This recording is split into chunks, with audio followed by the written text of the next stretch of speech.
In today's video, I'm going to teach you how to set up your Gmail account in Microsoft Outlook. This process will make it easier for you to manage your emails all in one place.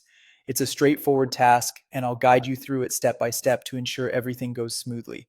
First, open Microsoft Outlook. Once you're in, you'll need to navigate to the View tab, which you'll find in the top menu. It's important to get familiar with Outlook's interface as you go along, and this is where you can adjust most of your viewing settings. Go ahead and select View Settings from the menu. This will allow you to customize how you interact with your email accounts. Next, after you've accessed View Settings, look for the option labeled Accounts. This section is crucial as it's where you'll be adding and managing all your email accounts. Click on that option to proceed. This will open a new pop-up window that is essential for the next step. Now, you'll be prompted to input your Gmail address. Enter your email carefully to avoid any typos, as these can cause delays later on.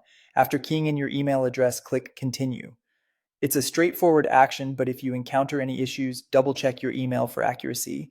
After that, simply press Continue again to proceed. This step might seem repetitive, but it's necessary to move forward with the setup.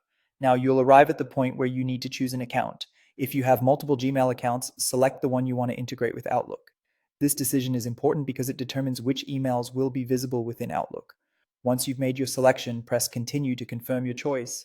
This step ensures that Outlook will remember which account to access and sync with. After confirming, another prompt will direct you to press Continue once more. It might feel like a lot of confirmations, but this helps prevent any unintended changes.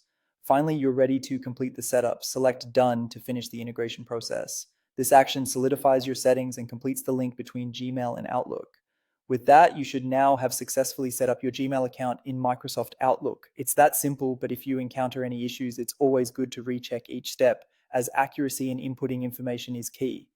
Thank you for following along and enjoy your seamless email experience with Outlook and Gmail working together.